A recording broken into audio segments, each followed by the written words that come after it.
ব্যাংকের খেলাপি ঋণ 2 থেকে 3% থাকা সহনীয় বলে মনে করেন কেন্দ্রীয় ব্যাংকের governor doctor Ahsan H Mansur. কর্মসংস্থান ব্যাংকের ব্যবস্থাপক সম্মেলনের উদ্বোধনী অনুষ্ঠানে তিনি ব্যাংকটির আর্থিক সক্ষমতা বাড়াতে সরকারের সামাজিক সুরক্ষার অর্থ রাখার তাগিদ দেন। এ সময় কর্মসংস্থান ব্যাংক প্রচলিত ব্যাংকে না আসার পরামর্শ দেন অর্থ উপদেষ্টা, আশ্বাস দেন তহবিল যোগানের।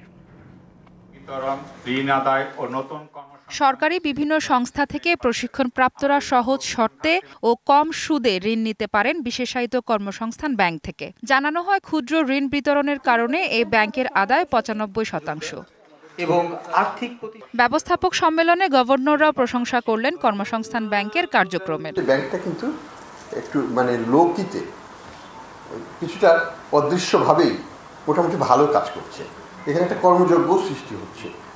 এই কম্বিনেশনটাকে যদি সোশ্যাল প্রোটেকশন কাম কর্মসংস্থান ব্যাংকের একটা সম্পূরক একটা ভূমিকা থাকে, তাহলে কিন্তু এটা ফান্ডিংটাকে আমরা বাড়াতে পারবো সরকারিভাবে। এ সময় তহবিল বাড়াতে সরকারের সামাজিক সুরক্ষায় দেয়া বরাদ্দের অর্থ কর্মসংস্থান ব্যাংকে রাখার পরামর্শ দেন গভর্নর। তহবিল যদি আমরা বাড়াতে পারি, আমরা সেটাকে ওভারকাম করতে হবে। একটা ইম্প্যাক্টফুল রোল এই ইনস্টিটিউশনটা ন্যাশনাল লেভেলে করতে পারবে, ক্ষুদ্রশিকে একটা বৃহত্তর পরিবেশে নিজেকে নিয়ে যেতে পারবে। ব্যাংকের চেয়ারম্যান প্রচলিত ব্যাংকিংয়ের অনুমতি চান অর্থ উপদেষ্টার কাছে। সুন্দরভাবে বলা, জনবল স্বল্পতা। পরে অর্থ উপদেষ্টা তা নাকচ করে দিয়ে তহবিল যোগান দেওয়ার আশ্বাস দেন।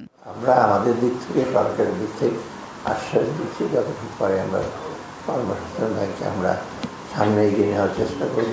তো একটা আমরা বুঝতেই পারি না, আমাদের রিসোর্স, আমাদের সম্পদের অভাব, চাহিদা প্রচুর।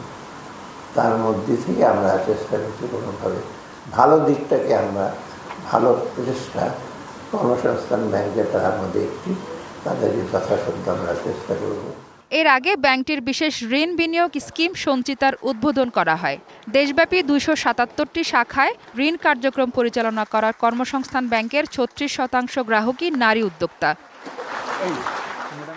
মাহফুজা বৃষ্টি, ডিভিসি নিউজ, ঢাকা।